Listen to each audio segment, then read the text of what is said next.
65 ans d'indépendance, le bilan est vraiment négatif. Toutes les difficultés que nous sommes en train de voir aujourd'hui sur le dos du président Mobutu. Le régime a fait loyal tout simplement parce que le président Mobutu s'est comporté mal. Congolais n'y ont souci d'Azali, ne peut pas être fier de Congo, kokota na les États-Unis, ils ont 5 fois. Si on a un babongi samboka wana, on a un développement intégral. Les dirigeants na biso ba refléter ndenge biso toza. Lobeli nango ezolo baboye. Il faut tout banda takoyo kana utasoni. Pour bâtir un Congo fort et de paix ainsi que de l'unité. Est-ce qu'il est encore possible, Gérard? Le problème du Congo, ce n'est pas un problème des intellectuels. C'est quoi? Vous savez, quand vous faites un débat, il faut être vraiment attentif. Vous risquez de perdre l'État. En réalité, qui m'y a libéré dans mon qui les a ratés. Mesdames, Messieurs, merci de votre fidélité à la télé d'excellence Cactus TV. Nous avons toujours eu le plaisir et à Liboso Nabino pour nous présenter Bino. Émission Nabino, Tolo Belango, 65 ans déjà de l'indépendance. Il y a la République démocratique du Congo depuis toujours souveraineté Nabiso. Namaboko Yaba, Noko Nabiso, Belge. Le président de la République, Félix Tshisekedi, n'a pas manqué à quoi adresser message naé la population congolaise. Parmi messages naé, de retenir phrase Mokoza très capitale. Il a dit que l'indépendance d'aujourd'hui est un cap pour l'avenir autour d'un même idéal pour bâtir un Congo fort de paix et de l'unité. Voilà, nous allons essayer d'en parler dans cette émission et puis nous allons parler aussi de notre thématique qui est, je vous l'ai dit déjà, accord de paix signé à Washington, n'est-ce pas la fin des hostilités et de la guerre en l'est de la République démocratique du Congo? Est-ce une victoire pour le régime de Tshisekedi? Voilà, avec mes invités, bah ça déjà dans le plateau, nous allons analyser et décortiquer. Et pourquoi pas faire aussi des propositions? Je m'en vais vous présenter mes invités. Voilà, à ma gauche, nous avons Gérard, qui est un journaliste connu, et puis analyste indépendant. À ça, la analyse n'est bien. Tozanae, Lelo, la télé de l'excellence, pour l'émission Nabino, Tolo Belango. Et puis, à droite, à gauche, Gérard, Tozana Igo, Katawa, Azali, internationaliste, président, il y a structure Moro ya Munene, il y a diplomate, Oyo, Alobelaga, Makambo Talipe, diplomatie, Namboka Nabiso, Nabarumbale, Netoromeka, qu'on analyser pour décortiquer, sujet d'actualité, Nabiso, il y a RDC, et puis thématique Nabiso liée na grandeur na l'Union Soya, accord autour signé na Washington. Voilà, je commence directement avec Igo, qui est l'internationaliste. Alors c'est la son de moi.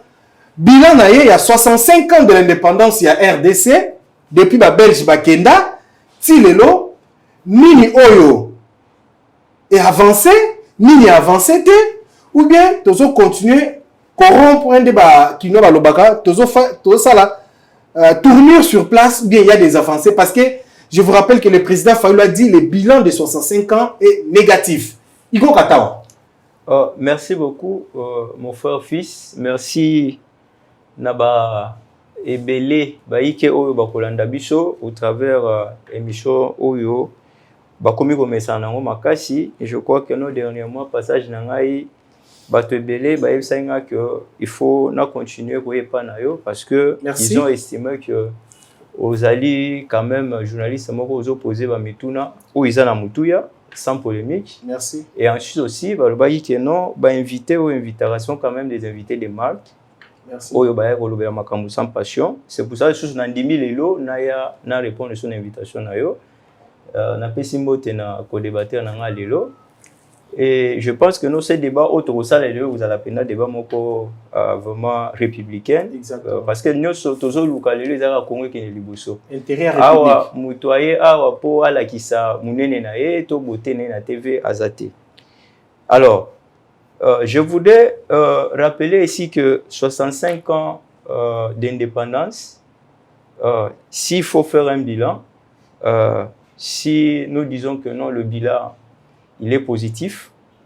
Là, c'est qu'en réalité, nous sommes en train de nous mentir nous-mêmes et toujours que c'est fait ba to bazolanda biso na ba écran na bango sikoyo na kolanda ngai 65 ans d'indépendance, le bilan est vraiment négatif. Je ne mets pas Nyonso Yamabe. Rejoindre Fayulu, hein? Non, moi je parle de moi. Je fais mon propre bilan. Je n'ai pas fait le bilan avec M. Fayulu. M. Fayulu a fait son bilan à lui.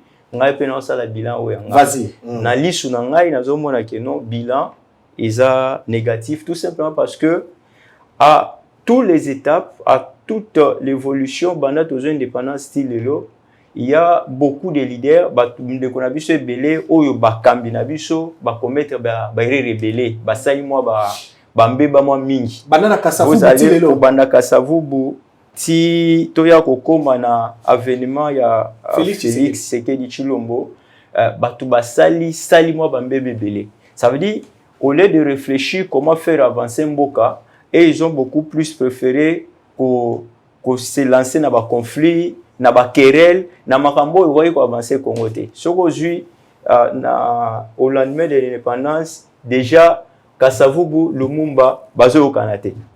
Oyo azolo bana munoko nae, oyo pa azolo bana munoko nae. Intérêt Congo, babosani. Mobutu peut côté vanda ki alobi mais finalement bino est-ce que batu baye otala bino to baye ko observer makambo bino bozo sala ya querelle tout ça yé pas le bon dans ces cas na neutraliser bango mibale Mobutu a neutralisé bango mibale a tie bango là-bas mais yé moko ta Mobutu aye mais makambo aye ko sala ça veut dire que non il a passé beaucoup plus de temps il y a copier na baninga na ye caisse ya république il y a colis à 100 koyeba que non le col à l'élo toza na 20 millions d'habitants tant au comme à 40 millions tant au comme à 50 millions 60 millions 80 millions on aura beaucoup plus de problèmes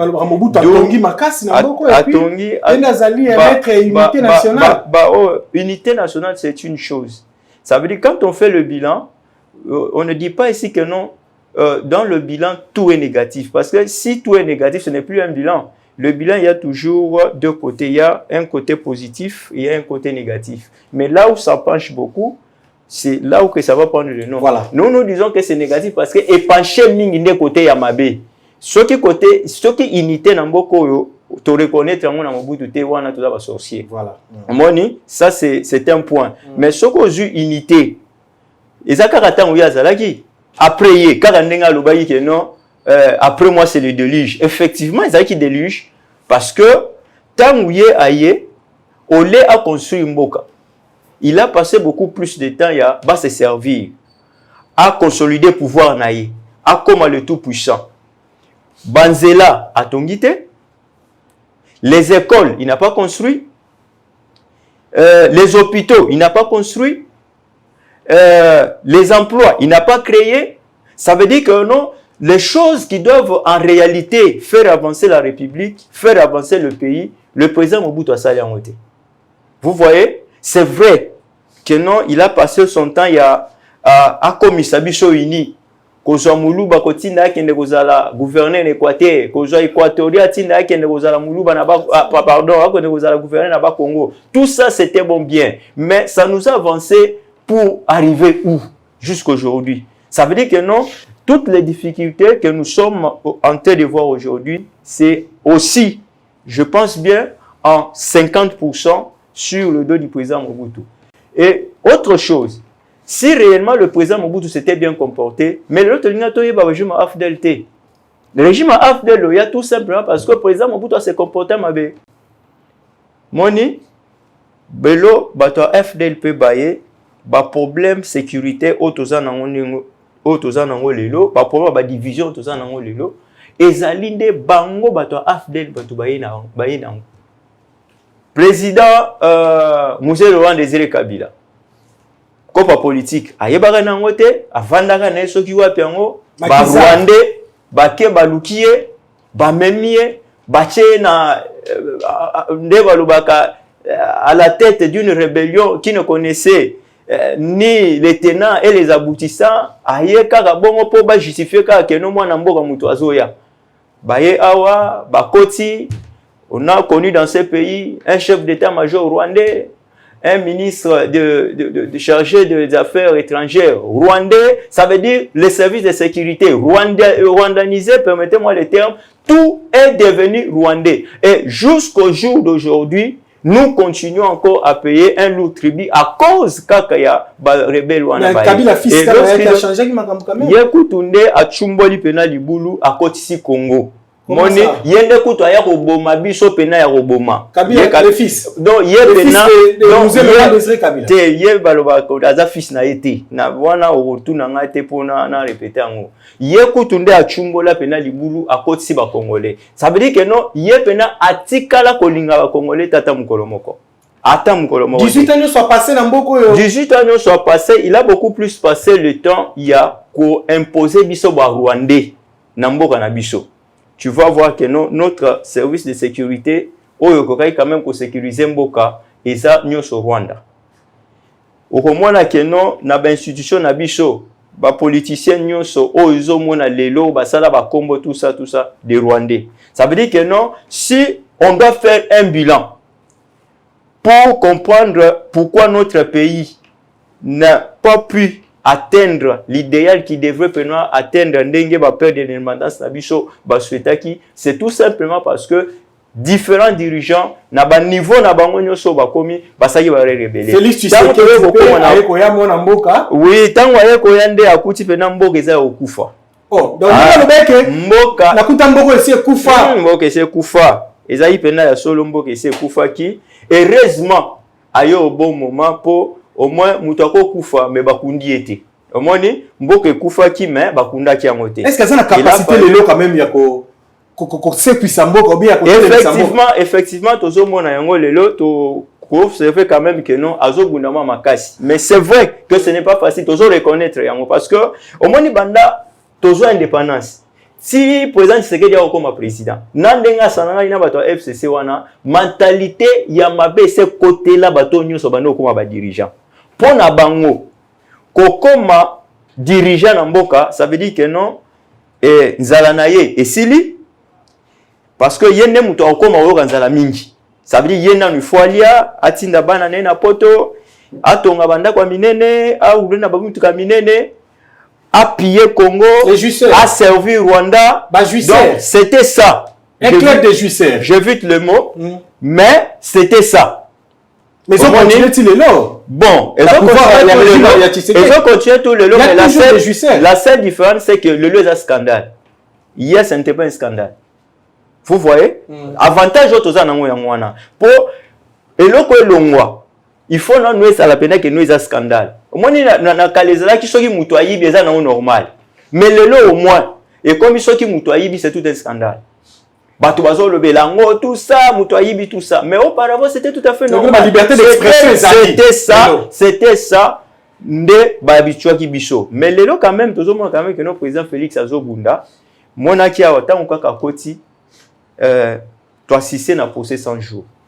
C'est une mascarade, peu importe que et ça la mascarade mais tout le monde au moins un haut dignitaire azala jugé liboso abatu. Et puis les lois de l'Assemblée nationale. Oui, peu importe ce qui est arrivé, mais il est là. Il a été jugé. Qu'est-ce qu'on mais seulement ce que vous devez retenir dans le procès 100 jours, ça veut dire que non, le procès Jadou résume le système dans lequel le Congo a été plongé depuis 1960 jusqu'à l'avènement d'Antoine Félix Tshisekedi.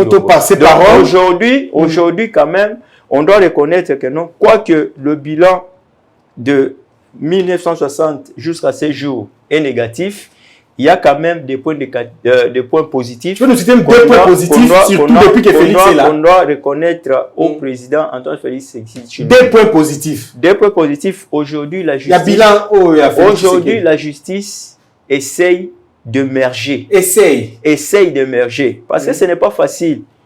Quelque chose qui s'est construit, ça fait des années. Ce n'est pas à peine 2 ans, 3 ans, 4 ans, pardon, que beaucoup mis en bien. la justice quand même et ça là kobo ça te balobi que non la justice élève une nation c'est le loko o et ça que non boka na biso et avancé de 1960 les lois ka impunité ça veut dire que non mutu azo yiba bilo wa l'état mais batunyo so ba constater kaka mutu azo sala makambo mabe batunyo so bazo constater kaka mutu akosimba ya azate mutu asala boya azate mutu aye na pouvoir mais il devient plus riche que la publique et lelo quand même lelo est ça normal mais Mutamba bientôt il sera jugé oui il va être jugé mais c'est un exemple mais hier ça ne se faisait pas vous voyez les exemples au bazo like sana batuke non tala kutu mutu aza censé ko la justice yemo kwa ko ina mbeba bakangi bongo yo soko sali sur la justice et le boni omoni sous et avancé quand même sur le plan diplomatique je suis sûr que non ndengo lobi to lobelango sur le plan diplomatique tu vois quand même que non il y a des avancées Congo et Zolinga est retrouvé effectivement liberté na yango. Merci beaucoup. Parce que nous avons passé beaucoup plus de temps, nous avons été colonisés. Après la colonisation des Belges, nous avons été colonisés par les Rwandais. Vous voyez, le régime de Kinshasa qui se sont succédés répondait toujours à la merci de Kigali. Merci beaucoup. Rien ne pouvait se dire ici si Kigali n'a pas décidé. Gérard Olandi Peigo, 65 ans de l'indépendance. Est-ce que Lelo Tokolo Bake moi na botami depuis 1960 tina 2025 à ce moment là comme parents quand est-ce qu'il y a comme moment à vivre bonheur il y a RDC parce que Lelo il semble que majorité de la population à Batou même bilan intellectuel aux autres bilan est négatif. C'est bon? Voilà ma question, elle est simple. Moi na botami depuis 60 style Lelo Aza soumou na tako mi papa, mais à vivre bonheur il y a mboka nete. Quand est-ce qu'il y a vivre bonheur parce que vous avez un négatif depuis ton indépendance. Oui, monsieur Kazadi fils. Seigneur merci l'équipe union sur Cactus. Merci. TV na invitation au Pessinga. Vraiment naza très fier na bino. Merci. Surtout c'est une découverte hein. Il y a équipement aussi, la technologie de pointe. Merci beaucoup. Donc, on dit presse. Je me rappelle que le plateau de télévision a un conteneur ébélé. Alors, il y a eu tellement de chaînes ébélées au point que ce qui plus grand que nous avons vivre. On a que non. Même qualification à personnel, équipement, en tout cas, chapeau bas quoi. Merci beaucoup. Donc, on a Cactus TV. Cactus TV. Voilà, un peu merci. Voilà, donc, pour répondre à ma question sur le bilan, les 30, tu as parlé de Fayou qui a parlé de négatif, tu as parlé de 65 ans après. Qu'est-ce que nous pouvons tirer comme conclusion, comme bilan? Kotala mboka koyeba moke histoire zaki mwana okoli moko kompe parents lelo congolais nyonso sika zali ne peut pas être fier na mboka na ye. Ne peut pas être fier. Ne peut pas. C'est-à-dire que sur histoire à 60 pourquoi on dit on ne peut pas être fier? Quand vous prenez les pionniers de l'indépendance, la promotion génération wana où ils ont l'indépendance, tout ce qu'il y a eu comme trouble au consort, toi on a obligation de comprendre les bancs. Ils ont eu première expérience, tu as benga mundele, bandi éviter c'est quoi fonctionnement appareil à l'état, tâtonnement wana biso toi ça se comprendre les bancs. 65 ans après, je doute fort que bateau à Kala. Est-ce que bazala qui pressé? Bamso lo baké baba ene na so bazala qui pressé à kosenga indépendance. Koloba mususuté. Koloba mususuté loba ndenge to tanga na classe. Voilà. Les mots qu'on a utilisés dans la classe dans la cour à civisme baloba impréparation. Lelo pour ngai. Je supporte pas ba moana. C'est-à-dire sur le but impréparation ngola kisani c'est-à-dire que toujours jeter base il y a défaite déjà. Il y a un moment que non nous faisait à revoir même le système éducatif il faisait à revoir. Donc raté tout tâtonnement oyo ba pionnier de l'indépendance na génération il y a indépendance Balumumba, Bakasavubu, Bakito. Tokoko lo batekaka teka préparation. Surtout le but aux na ba pays mususu belé par expérience. Quel est ce pays où va préparer qui est bien pour les lois ou l'antia comme abo. Donc c'est pour dire simplement que on fait avec. Quand est-ce que tokoko soit conscience, ya ko banda ko corriger ba erreur. Oloko to ko kati angolwana. C'est vrai. Quand est-ce que tokoko lo ba kenote 65 ans avec tout ce que nous avons comme potentialité. 65 ans après. Muto libanda tango ba jijaka biso na Europe, na États-Unis, même contre l'Afrique, dans ces pays il y a tout. You kasi ba gérer ba jijaka biso selon que les amulu vont gérer. O les amu Congo mutaleka, o les amu chola lekate, ils sont pas congolais. Donc bref ba lo baraboya, neti ba to ba ma elité. Biso na kati ya bande siko tozo na ba clivage o bengaka stérile. Ah, la linga ba kasente, ah na linga ba chou. Wana ne biso na kati.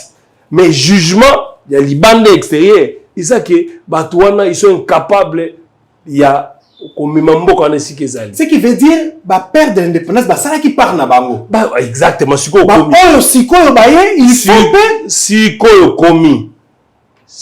commis. Vous savez les mamans comme ils ont dans routine. Vous dit par exemple que non chauffeur taximan il y a ma génération 61 il a pu que ce mandat ko pas tonginda atonginda. Ou atikeli bana 2-3 parcelles. N'ébité le lopeto luka chauffeur kaka azaka na ketch na ye asombi penda kwa na éviter na banda la kitamba tongi penda atiki pe 2-3 parcelles. Na poto zo babilo ko ezanga zanga utina. Mais le Congo peut te ko lo en terme ya kinité. So ba bileza négatif. Dès qu'on éviter peut-être la mususu tozo utiliser internet en BNT. Au moni kumboka Congo na kati ya Italie. Nous sommes d'accord té. Té n'a pas cet exemple pas Igo a levé appuyer que bileza négatif, Fayulu a levé bileza négatif. Ba to ba levé que tu mérites beaucoup té. C'est-à-dire que le d'être to aborder ma comme États-Unis. Congo kokota na États-Unis et ça 5 fois. Congo kokota na kati États-Unis ça 5 fois. Depuis tu comprendre mon ndetande comme ramboka na biso. Siko tala nini babongisa mboka wana. O bengaka développement intégral. Na kwenti kwedo ngolo wana na kasumbalesa. Ti okyo bimana na kenge nzela ya makadam ezali. Ozolo be États-Unis ba ozolo be États-Unis, ozo comprendre. Olobani ni bana maite ma ezali.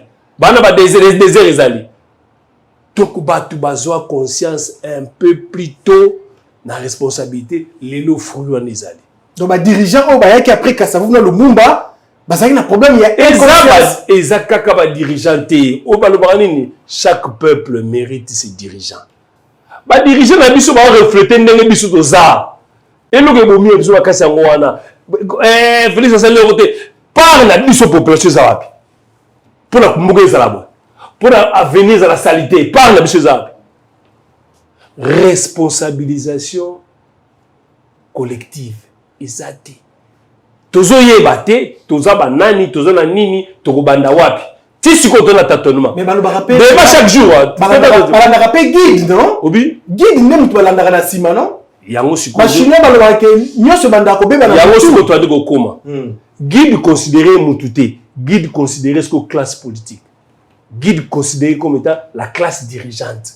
Bazala na kati opposition, bazala na kati ya société civile, bazala na kati ya pouvoir, ba comprendre. Ba baluka ka wana ba ngomoko o azali ko poser le ba ko mabo, comprendre. Guide jusqu'au bango.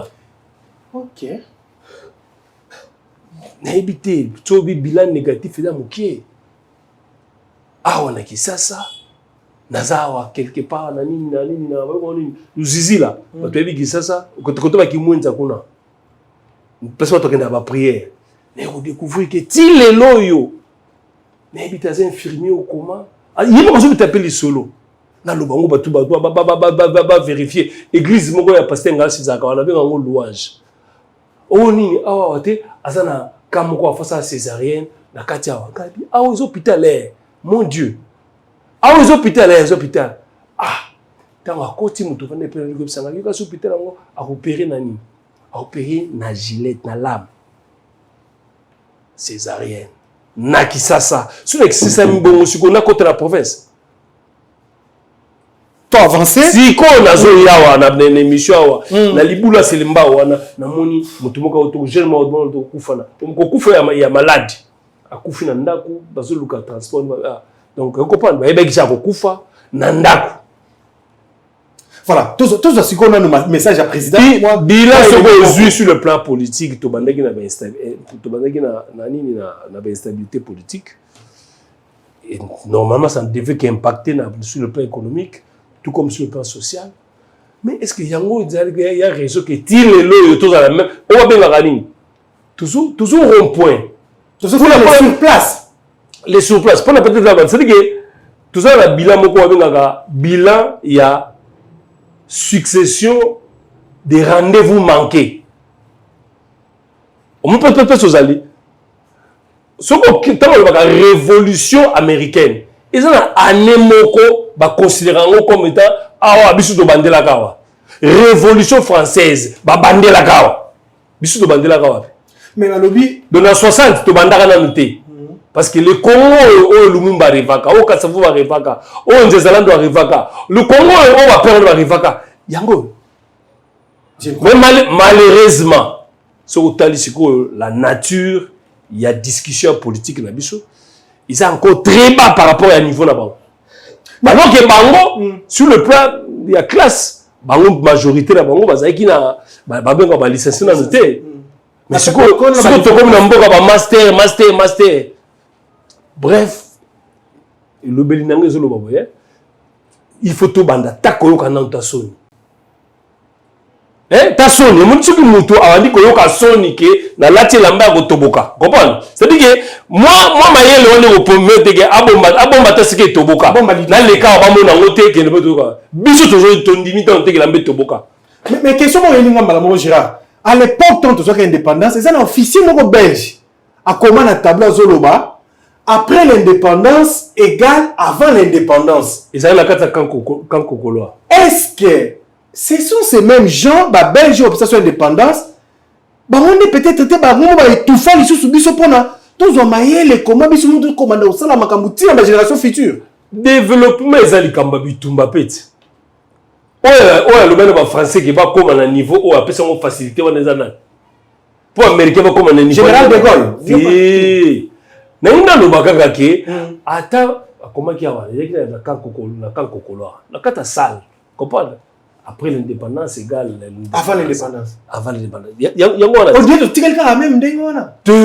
C'est-à-dire que ata muto lobi ke belge alinga gité. O to tanga komba butoa. O tangi komba kasavu vérifier. Bango nyonso wana tangu ba bengani ba belge consort.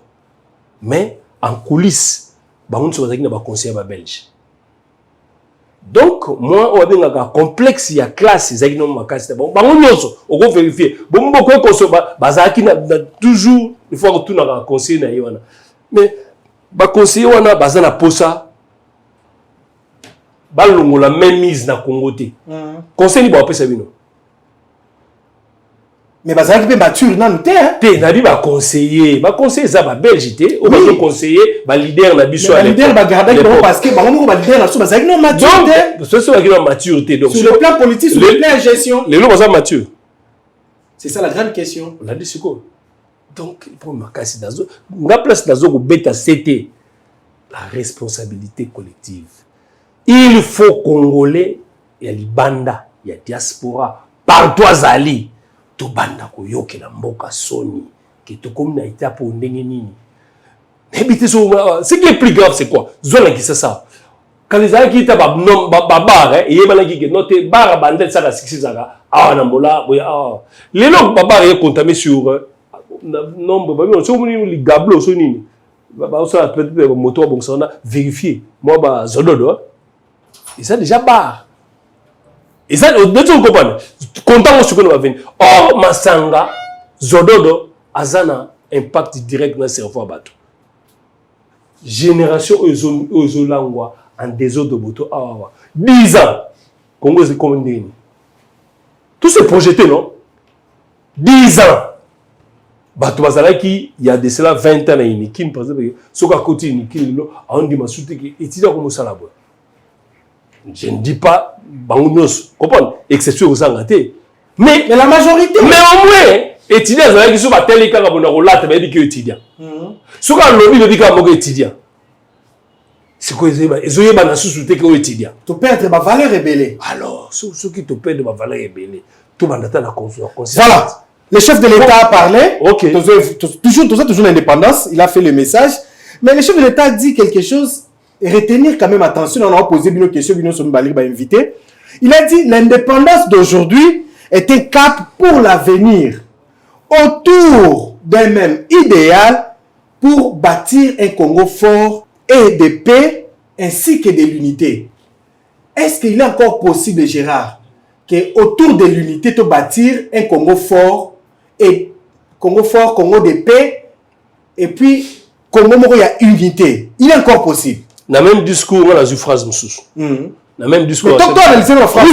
Dans le même discours, chef de Teskamoka Lobby, leur courage, il parlait des pionniers de l'indépendance.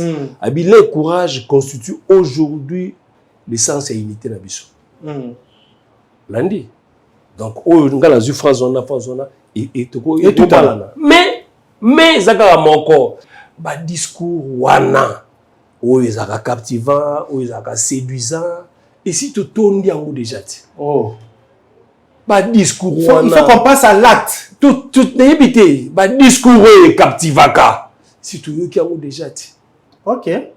Si tu yoki ango, hein?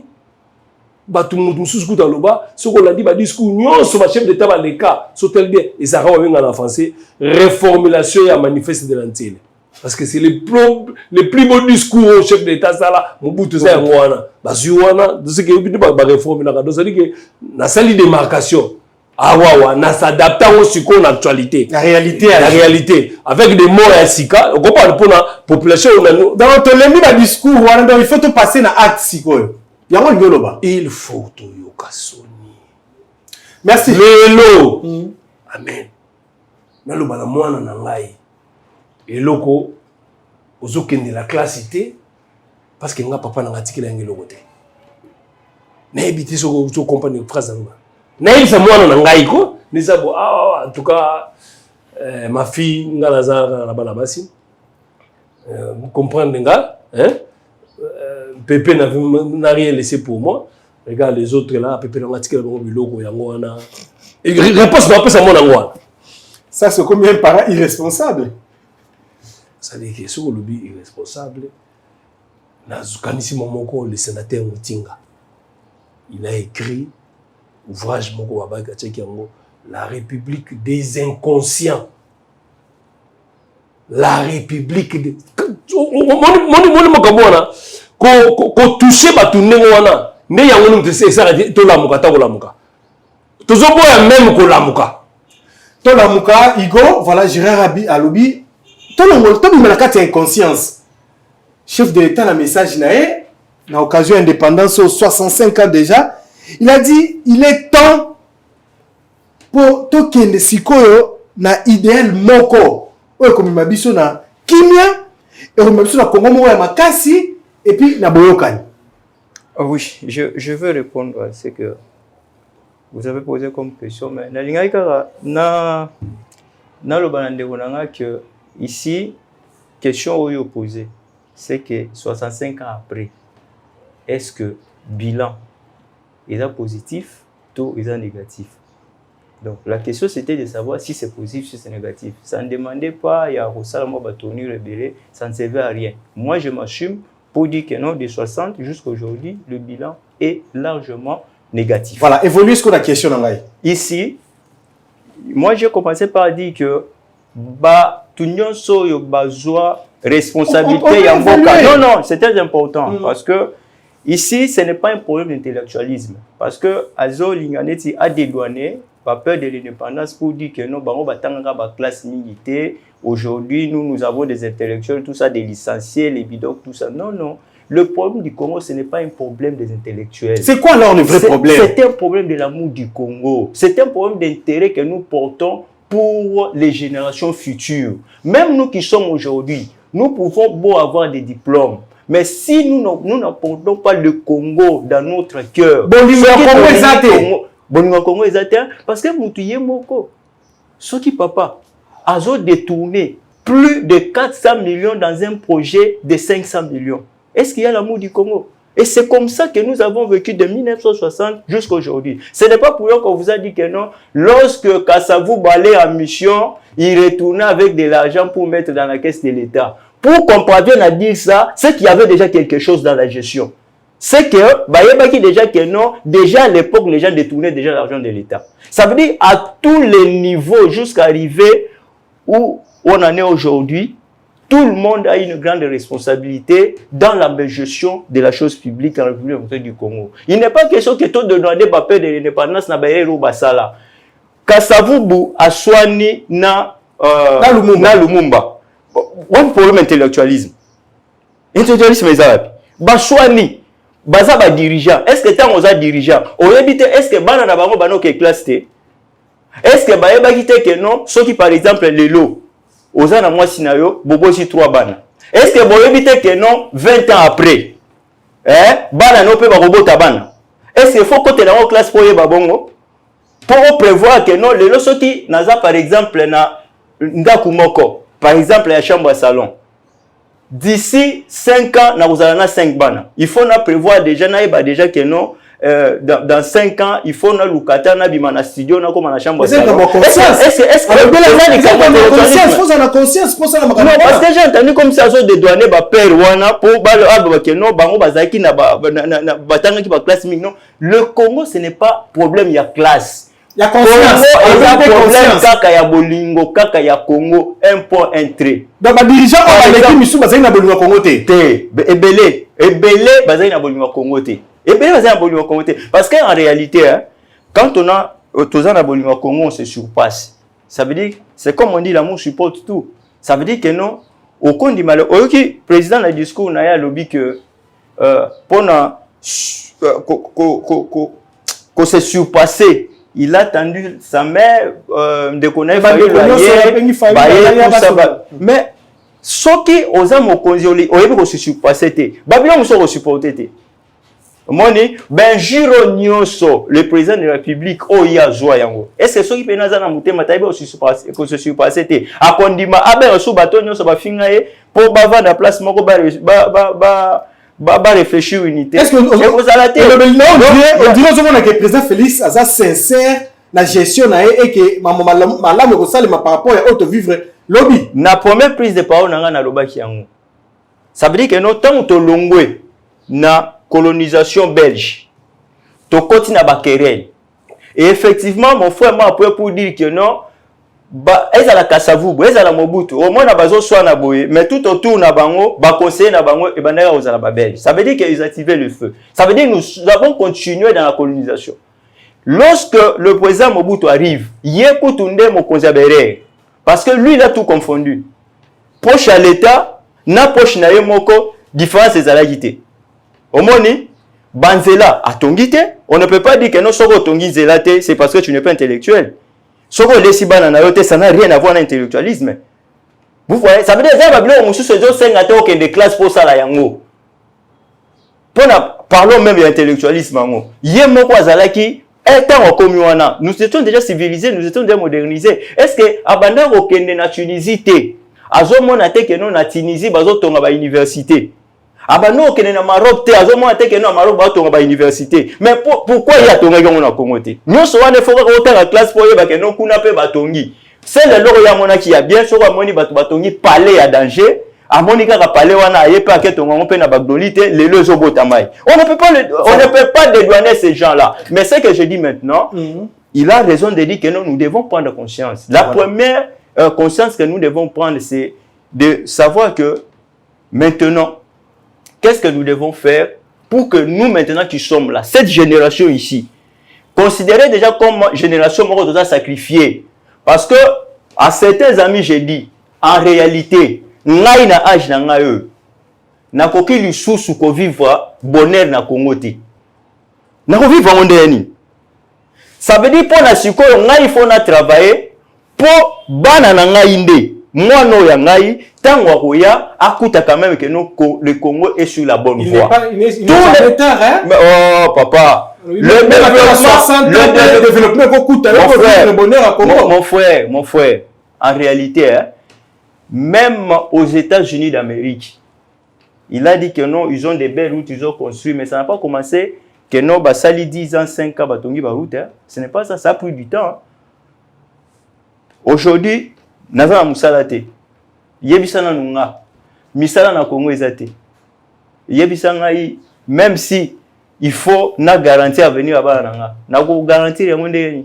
Voilà. Ça veut dire tout ce que nous devons faire aujourd'hui, c'est pousser ceux qui sont maintenant comme dirigeants à ne pas faire des erreurs. C'est tout. Ça va nous aider. La première des choses, oui, la première chose, c'est qu'a dit le président Félix. Le président Félix, il n'est pas seulement dans le discours. C'est ça que je voulais dire à mon ami. Le président Félix n'est pas dans le discours. Le président Félix est dans la logique de faire. Il fait. Ça veut dire quoi? Aujourd'hui, on a compris que non, la seule chose qui freinait le développement du Congo, c'est vrai que sur les plans internes, nous avons des problèmes. C'est tout simplement parce que le Congo n'arrivait pas à prendre les décisions seul. Pendant 18 ans, il y avait un maître qui prenait les décisions à la place du Congo. Kombo na Izalaki Kagame. Il fallait qu'il n'en... Non, comment ça? On avait un président Joseph Kabila. Je peux aussi parler quand même. Vous parlez de Kagame comment? Quand même, il faut... Kagame, c'était lui le maître. Quand même, mon frère. Voilà. Kagame, c'était lui le maître. C'était lui le maître. On vous a dit que non. Kabila a voyagé, mais c'est ça la logique. Là où le maître se trouve, il élève au comaté. Ça veut dire dans tous les palais, pardon, dans toutes les capitales. Oyo, bakokaki koloba makambu ya Congo. Le corps a déjà Kagame se présenter. En réalité, Kabila a kokendete. Alors on a compris aujourd'hui que non, il fallait d'abord tokatana nous cycle wana. Ça veut dire que lelo bomoni yomoko, omoni yomoko. Que non, diplomatie, il y a président Félix, et ça diplomatie moko agissant. On va parler. Diplomatie,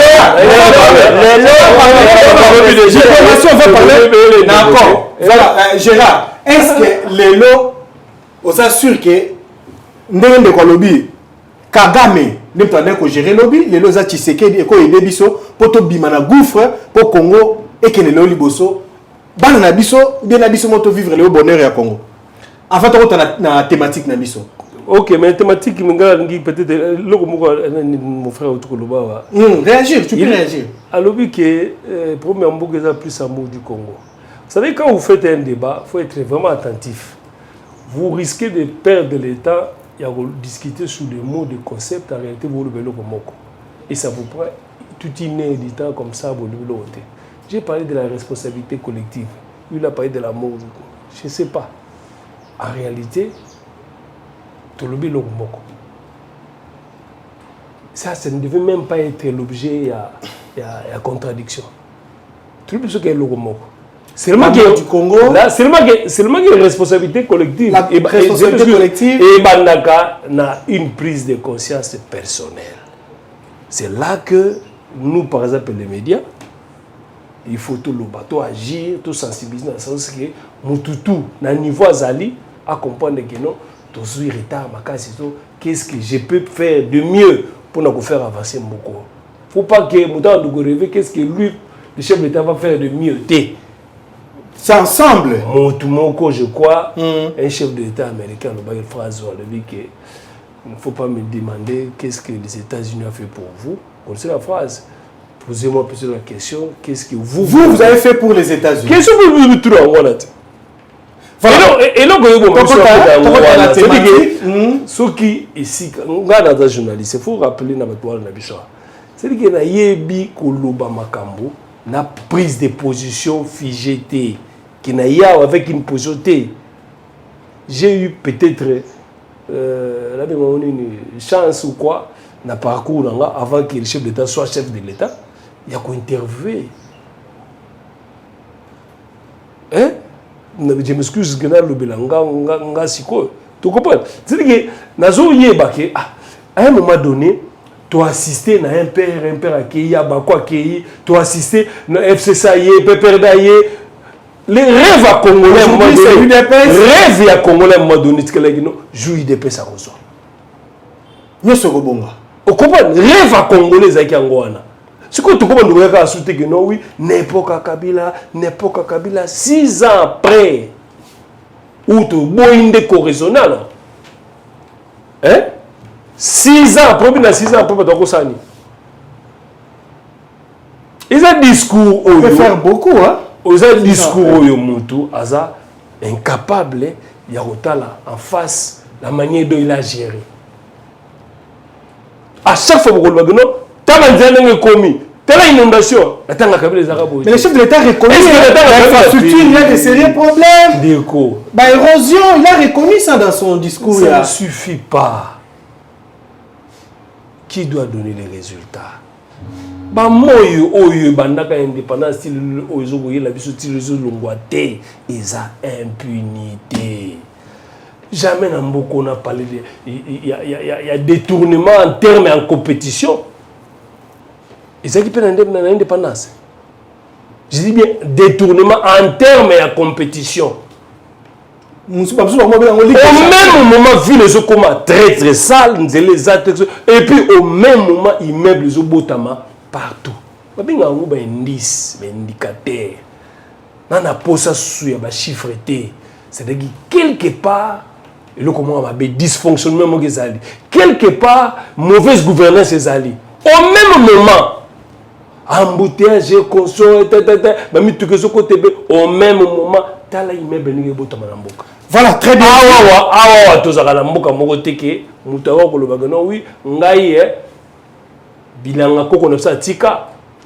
Lelo ba fruit na ngwe mte bote nga immeuble te. Bando vefi immeuble no na mboko. La plupart sont des politiciens. Hein? Ba immeuble belé là. L'état wala ni politicien BBC. Mutawa na portefeuille azapeka azo profiter na l'état. Et ya ka l'état.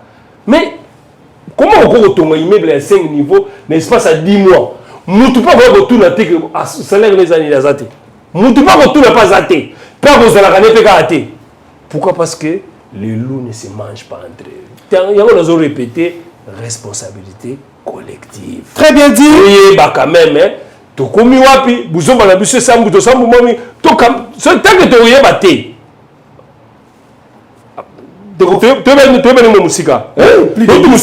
de 10 ans, 15 ans, plus de global, global, c'est pas SMB, numérica, patata. Les loups n'ont pas eu pour l'angaï, ils ont fierté. Vous comprenez? Ils ont fierté. Vous gardez les normes, vous gardez ça ensemble, peut-être par rapport au tout comme dans les réseaux sociaux. J'ai affaire avec un journaliste. Mais malheureusement, c'est improvisé dans le monde de la Bissoua. Au monde, il y a un nombre de vues. Pourquoi? Parce que Ayebi, il y a glissé le couteau, il y a manipuler, mais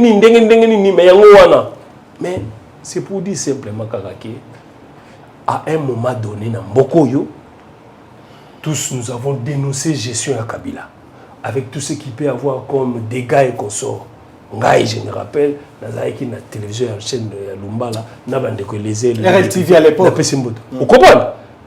Mais tu dénonces le régime a fatigué, IDPCI. Donc vous comprenez, au goût de raté, secret grave, il y a un scandale grave, il y a mauvaise gestion, tu as dit qu'il y a. Mais c'est évident, c'est pas l'ingolingate. Un jour, bilan. Toute la révélation, il y a un régime, il y a Fati, mais dans le régime, il y a un exactement. Voilà, nous allons prendre... Tu dénonces une carte monétisée, parce qu'il y a 50 000 le mois. Il y a un gros sous-sous. Tu penses qu'un jour, il y a un... Voilà, c'est très bien dit.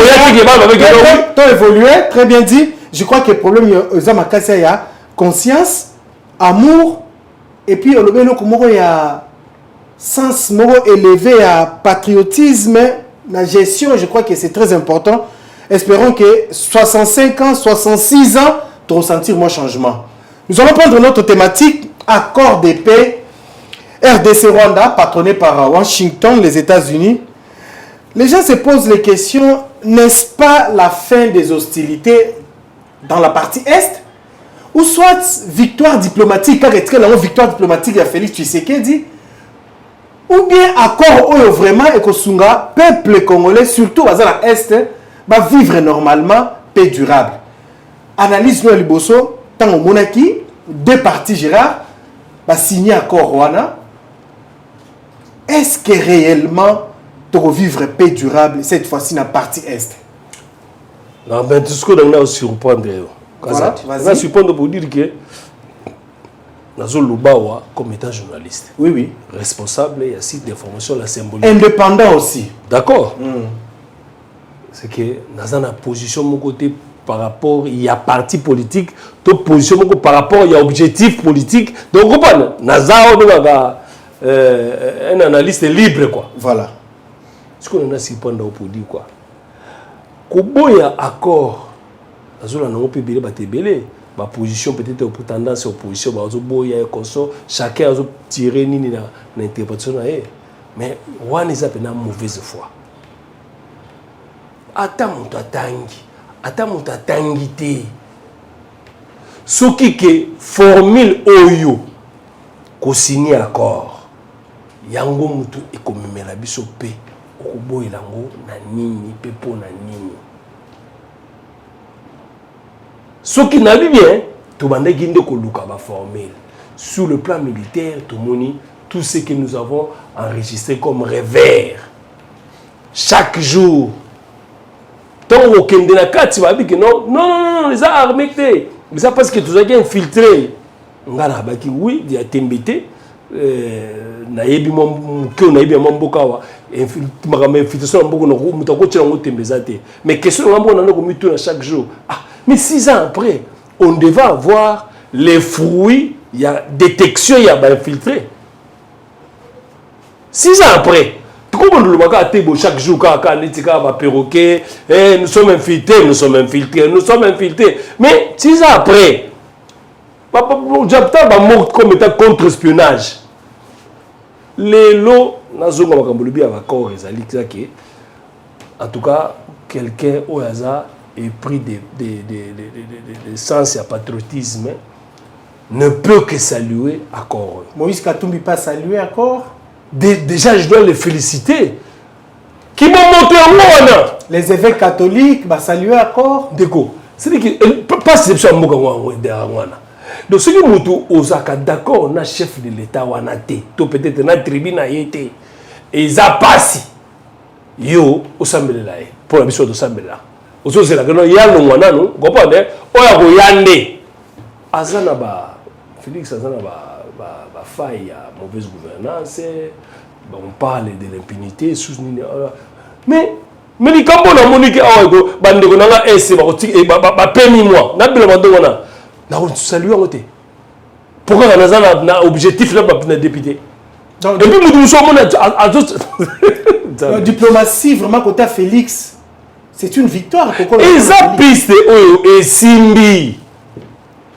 Ce qui moutomoni moutazo bakino, ah il fallait pas battre Kimboka parce que nous ne comment bien na potazo bakino. Bon brader ba minerai à Mboka. Bon derrière, Washington. Dans ton brader ba minerai à monter, maintenant c'est la sonine.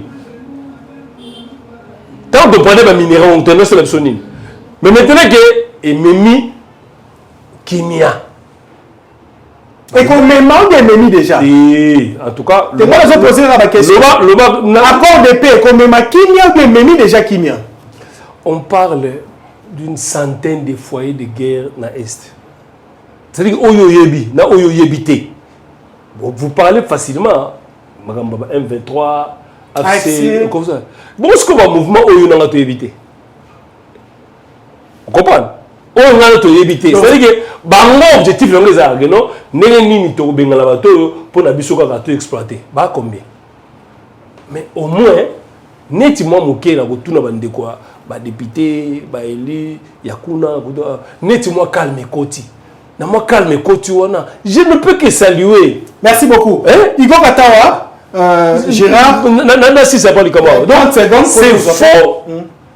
Pour ne pas dire peut-être diabolique, au moins motoyer, il peut le dire en français, en anglais, au consort, Kolobakino, accord où il fallait pas, voilà, les gens comme minéraux, c'est la mauvaise foi, impossible. C'est ça, c'est l'antipatriotisme, impossible.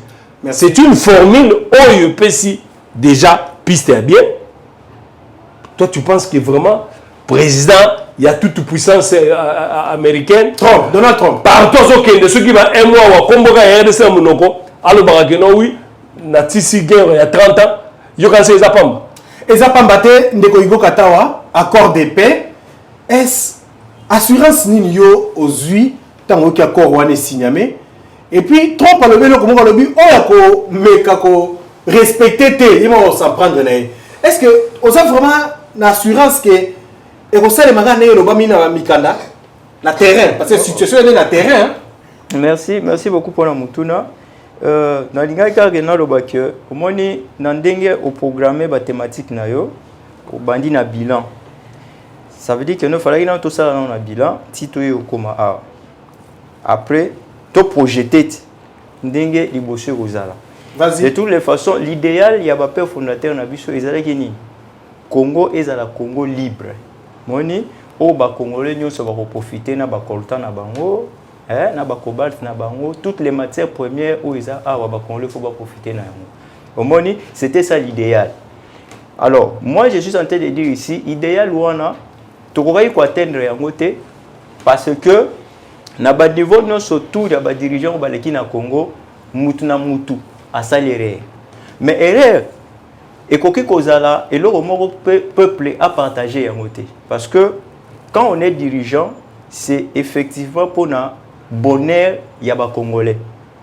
Sokoza lelo ndeko uti ko loba bien que après Tshisekedi tokoyo ka pe ba scandale mususu ko bima. Ça veut dire que non et ko bima par rapport ya nini par rapport ya gestion ya nini ya Tshisekedi. Ça veut dire awa ngai nazali ko criminer mututé en termes d'individus que non asala kibo. Quand je dis que non les dirigeants ont commis les erreurs, c'est ceux qui ont obéi au régime na bango, tout système na bango, c'est leur système mais ce qui est vrai ba vient na biso wana. Si to ya koma lelo mutu na mutu asa libéré na niveau na e o esali que non to avancer ti. Accord de paix. Voilà. Accord de paix. Na li pe na expliquer de ngai que mboka ezalaki effectivement to eza effectivement infiltré. Il y a un journaliste, j'espère que non il ne le dit pas pour peut-être essayer de faire comprendre que le journaliste est beaucoup plus informé que celui qui n'est pas journaliste. Mais je voudrais lui dire que non, avec ces informations, il doit koyeba que non mboka pena vraiment ezalaki infiltré. À reconnaître en gros. OK. Et il faut pas reconnaître que ce qui mboka eza infiltré kobanda 1997. Même avant même. Kobanda 1997. Date oyoba to afdel ba kotaki ti tokoma na 2019 au président Tshisekedi a prêté serment pour effectivement il a comme président de la République. Si tokoma lelo 6 ans après pouvoir naé beaucoup bimisa be filtrer nyonso te na kati armée to na kati mboka parce qu'on vous dit que non ben filtrer parce qu'il na niveau nyonso. Vous avez le problème c'est que pendant 18 ans babane ko kotsa kaka ben filtrer. Mais il y a côté azo sala na bango. Mais comment vous dites que non en 2 ans, en 3 ans, en 4 ans il faut que vous avez infiltré nous? Ça se fait avec le temps. C'est pour ça que j'ai dit que non ici, nous avons quand même vu que non quand le président Tshisekedi trouve que guerre la guerre aussi longtemps que non tous en armée pena ya makasité. Et ça c'est que non azo tozo finga ba mapinga na biso te tozo finga ba monter parce que en réalité okoza loza makasi ozotambo na sima na yo. Mais ce qui ngai naza traître makasi ne omona na te parce que na osalo mabe et mona ila wapi problème ya mena biso ndeza ya ngwana ba infiltré nde bazali ki belé ya ngwana lobi na 6 ans oyo déjà et si tu détecté wana il fallait qu'il normalement te oh bravo tu vous détecter mais quand on a vu que non ce qui kaka tozo le bakato compter sur armée oyo pour sécuriser la frontière na biso on ne va pas arriver. Le président Tshisekedi a vu que non, je peux aussi recourir à la diplomatie parce que au moins là, je suis sûr que je ne pourrais pas être infiltré. Vous voyez, il est allé. Aujourd'hui, est-ce qu'on peut dire que non, ça n'a pas payé? Est-ce qu'on ne peut pas dire vous êtes internationaliste? Est-ce que diplomatie il y a Félix et Fouti? Est-ce que diplomatie Félix n'a pas encore signé et Romemabiso n'a Kimia Moro et libéré la partie est? Non. Moni, en réalité, kimia na libela na mokili ezalaka te. Même les États-Unis, bana na kimia libela te. Même la France, bana na kimia libela te. Ils sont toujours baza potentiellement na danger. Parce que au début que non, je crois le 11 septembre, bombardage aux États-Unis, tout ça, tout ce qui est arrivé. Peut-être Iran a préparé contre les États-Unis, on parle de la RDC. Non, c'est pour te dire non, ça veut dire que non, ici, moi je ne peux pas combattre à poitrine pour non, accord wana, en tout cas, paix durable et libéral. Non, je sais que non, les États sont animés par les intérêts. Ça veut dire que la seule chose pour vous sécuriser, pour que vous soyez vraiment en paix, il faut être capable de sécuriser la frontière na bino. Binomoko. La frontière, ils allaient sécuriser à deux niveaux. Sur le plan interne, vous avez vos services de renseignement et vous avez votre armée. Et sur le plan externe, vous avez vos diplomates, vous faites la diplomatie. Vous voyez, c'est ce qui doit se passer en réalité.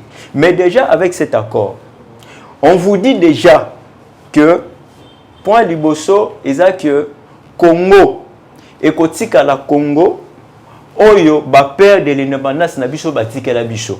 Ça veut dire que on a 2 345 000 km². Ndenge batika la biso lelo. Ça veut dire que lelo, c'est avec Félix que on a su contenir Kagame na espace na bango vital ya muke onzamba pesa bango. Ça veut dire que non lelo, nous sommes capables de dire que non te papa, tokenda yikuna na États-Unis yo signé que olobaki que non yo okoya et pas na bisoté pour ya réclamer mabele parce qu'à un certain moment c'était le débat na Rwanda Kagame na mutu na ye onde mutu moko moko abelaka onote en réalité parti mususu wana ya Congo wana ezalaka ya bango. C'est pour ça qu'il voulait justifier.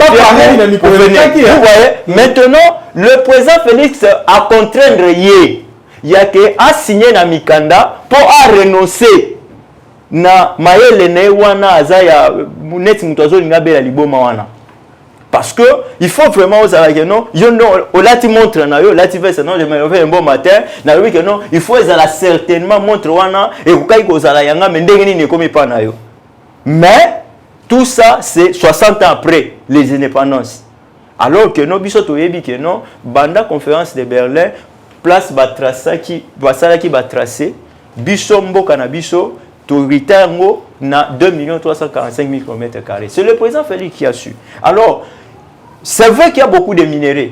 Là où il y a beaucoup de minéraux, il faut que ça la convoitise. Batu bakoya kaka, po ba meka kosa la. Mais le président Félix a compris que non, ça servirait à quoi? Avoir autant de minéraux, mais ceux qui va congolais va profiter d'un côté. Surtout bazo kufa, bazo violer ba maman. Alors,